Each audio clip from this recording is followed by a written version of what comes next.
கடந்த வாரம் ஏஐயை பயன்படுத்தி வீடியோ உருவாக்குபவர்களுக்கு 2 கடினமான செய்திகள் கிடைத்திருக்கின்றன. முதலாவது விடயம், இதுவரை காலமும் எந்தவித கட்டுப்பாடுகளும் இல்லாமல் இலவசமாகவே காணொளிகளை ஒலியுடன் உருவாக்கக்கூடியதாக இயங்கி வந்து கொண்டிருக்கக்கூடிய எலன் மஸ்கினுடைய குரோக் ஏஐயில் இருக்கக்கூடிய இமேஜின் எனப்படுவது இப்போது கட்டணம் செலுத்தி பாவிக்கக்கூடிய பயனர்களுக்கு மாத்திரமானதாக வரையறுக்கப்பட்டிருக்கின்றது. இரண்டாவதாக, கடந்த வருடம் வெளிவந்து நிறைய பேரினுடைய மனதில் இடம் பிடித்து தத்துருவமான காணொளிகளை உருவாக்கக்கூடிய வல்லமை பொருந்திய செயலியாக அறியப்பட்டிருக்கக்கூடிய ஓப்பன்ஏஐனுடைய சோரா இப்போது முடக்கப்பட்டிருக்கிறது. இது முடக்கப்பட்டிருப்பதற்கான அடிப்படையான காரணமாக உங்களுக்கு தெரியும், சாதாரணமாக நாங்கள் எல்எல்எம்களுடன் எழுத்து வடிவிலே சம்பாஷணைகளை செய்யும்போது அதற்கு ஏற்படக்கூடிய செலவு, அதாவது ஓப்பன்ஏஐக்கு ஏற்படக்கூடிய செலவு வீடியோ மற்றும் போட்டோ ஜெனரேஷன் என்று வரும்போது அதிகப்படியாக முடிகின்றது. ஆக இந்த செலவுகளோடு மாத்திரமில்லாமல்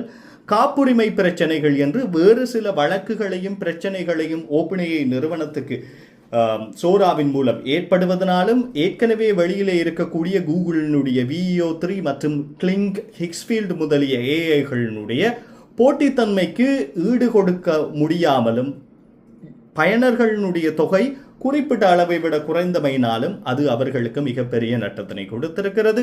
அதற்கு மாத்திரமில்லாமல் இந்த காப்புரிமை வழக்குகளும் தேவையில்லாத பிணக்குகளை ஏற்படுத்துவதனால் பயனர்களுக்கான சோரா செயலியினை முடக்கி இருக்கிறார்கள். அதனை தாண்டி ரோபோக்களை நெறிப்படுத்துவதற்கான நிகழ்கால அல்லது நிகழ் உலகினுடைய காட்சி பிம்பங்களை உருவாக்குவதற்காக இன்னமும் சோரா பயன்படுத்தப்பட்டு வருவதாகவும் தகவல்கள் வெளியாகி இருக்கின்றன. இதுதான் வீடியோ ஜெனரேஷன் தொடர்பாக 2 அப்டேட்ஸ்.